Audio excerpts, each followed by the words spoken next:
मुंबईसाठी तुम्ही काय दिलं? मी सेंट्रल गव्हर्नमेंटला विचारते की जॉबची सुद्धा तुम्ही बोला की मराठी माणसाला द्यायचं नाही, पण 2 वर्षात एवढा मोठा सेतू पण होऊ शकत नाही, 2 वर्षामध्ये एवढे कोस्टल रोड पण होऊ शकत नाही. मी खरं सांगते. हां, आता क्रेडिट घेत असतील तर ते क्रेडिट घेण्याचं काम करतात. BJP आणि एकनाथ शिंदेची शिवसेना त्यांचं असं म्हणणं आहे की मुंबईमध्ये मेट्रोचे प्रोजेक्ट्स असतील, कोस्टल रोड असेल किंवा इन्फ्रा प्रोजेक्ट्स असतील, काँग्रेस इतके वर्ष सत्तेत असताना त्यांनी सिम्पल मेट्रोसुद्धा करू शकले नाहीत. एक रस्ता होता वर्सोवा टू घाटकोपर, त्यालासुद्धा इतके वर्ष लागली. तर त्यांचं म्हणणं आहे की आमचं डेव्हलपमेंटचं विजन आहे, आमचं इन्फ्रास्ट्रक्चर पुशचं विजन आहे. काँग्रेसचं काय विजन आहे? आणि तोच त्यांचा इलेक्शन प्लॅन अनेक ठिकाणी दिसून येतो, अनेक भाषणांमध्ये सुद्धा त्याच गोष्टी दिसून येतात.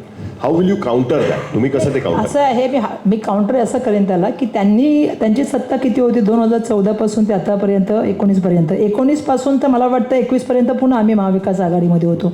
प्रश्न असा आहे की जे त्या सातत्याने ज्या गोष्टीबद्दल, आता तुम्ही ईस्टर्न वेस्टर्न जर बघाल, सी लिंक बघाल, अशा मुंबईमधल्या खूप मी गोष्टी दाखवू शकते ज्या काँग्रेसच्या काळामध्ये बनल्या. इव्हन तुम्हाला मी सांगते की भारतातून डॉक्टर बाबासाहेब आंबेडकर यांचं जे स्मारक बनवायचं होतं आंतरराष्ट्रीय, ते सुद्धा काँग्रेसच्या काळात त्याची संकल्पना मांडली गेली.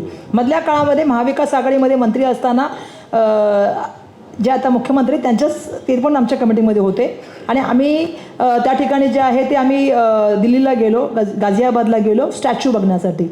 मधल्या काळात आम्ही त्याचं काम खूप जोरात सुरू केलं. जे सातत्याने ते बोलतात ना, कोस्टल रोड असेल किंवा तो सेतू असेल, हे सगळे जे बोलतात ना, याची संकल्पना कधी निर्माण झाली? तुम्ही माझं 2014 किंवा त्याच्या आधीचं मॅनिफेस्टो बघा, तुम्हाला मेट्रो दिसेल. कारण ही सगळी संकल्पना काँग्रेसने सुरू केली, कामं काँग्रेसने सुरू केली. कुठलीही कामं सुरू झाल्यानंतर ती लगेच होत नाहीत.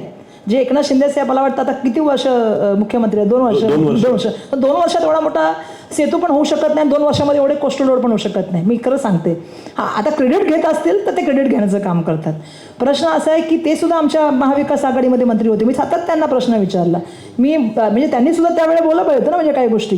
म्हणजे मला असं वाटतं ना की ज्या तऱ्हेने ते बोलत आहेत त्यांनी सुद्धा एकदा बघायला पाहिजे की बाबा ही सगळी संकल्पना जी मांडल्या गेल्या आज मुंबईमध्ये सगळ्यात जे तुम्ही बघताय व्यवस्थापनामध्ये, जसं तुम्ही ह्याच्या बाबतीत बोलताय तसं तुम्ही हे का नाही बोलत आहे की आम्ही फायनान्स सेंटर मुंबईचं बाहेर नेलं?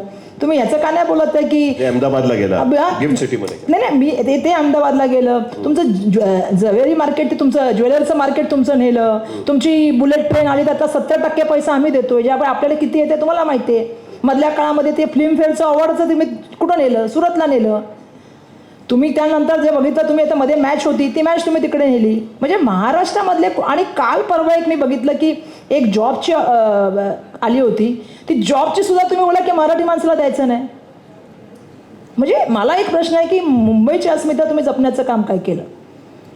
मुंबईसाठी तुम्ही काय दिलं? मी सेंट्रल गव्हर्नमेंटला विचारते की सेंट्रल गव्हर्नमेंटने मुंबईला काय दिलं? जसं मी सांगू शकते की मुंबईला राजीव गांधी असताना 100 करोड रुपये दिले, ज्याच्यामध्ये आता तर नाही देसाईचं 37 करोड धारावीला दिले, ज्याच्यामध्ये धारावीमधल्या पाईपलाईन झाल्या, बॉक्स ड्रेनेज झाल्या. नंतरच्या काळामध्ये डॉक्टर मनमोहन सिंग साहेबांनी दिले, जे हॉस्पिटलला दिले, मुंबई विद्यापीठाला दिले, बीमस्टोन प्रकल्पाला दिले. केंद्राने 10 वर्षामध्ये मुंबईला काय दिलं? हा माझा पहिला त्यांना प्रश्न आहे.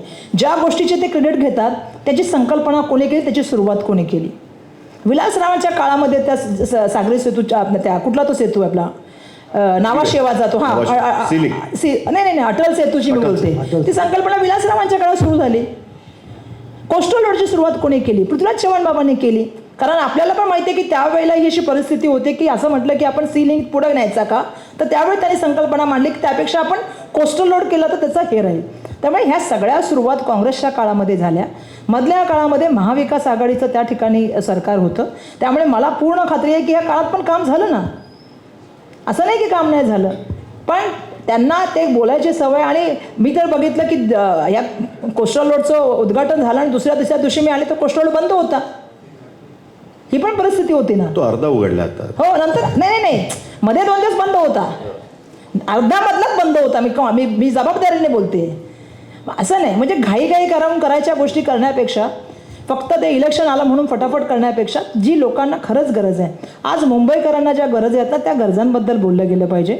मुंबईची जी अस्मिता आहे, मुंबईची जी आर्थिक, देशाची राजधानी आहे, मुंबईचं तुम्ही आर्थिक केंद्र कुठे नेण्याच्या गोष्टी करताय? मुंबईवर तुम्ही सातत्याने हल्ले करताय.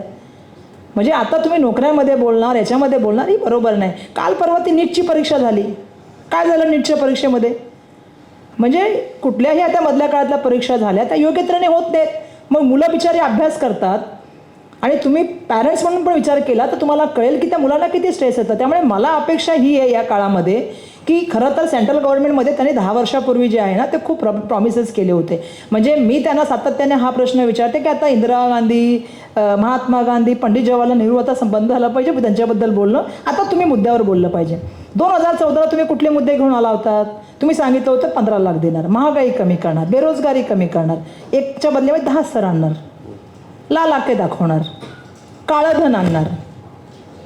हे प्रश्न आहेत ना मूलभूत तुम्ही आम्हाला सांगितले होते. महिलांच्या होती आज काय परिस्थिती आहे? म्हणजे मणिपूरबद्दल आपण बोललो, आपण समजा उन्नावबद्दल बोललो, आपण हाथरसबद्दल बोललो, तर आपण त्या ठिकाणच्या ॲट्रॉसिटी बघा.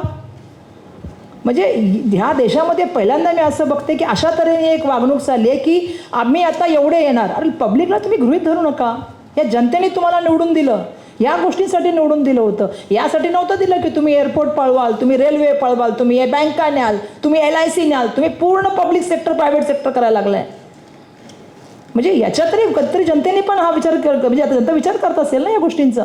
बरं तुम्ही तेवढा वेळ थांबला नाही, तुम्ही पक्ष पण पळवायला निघालात.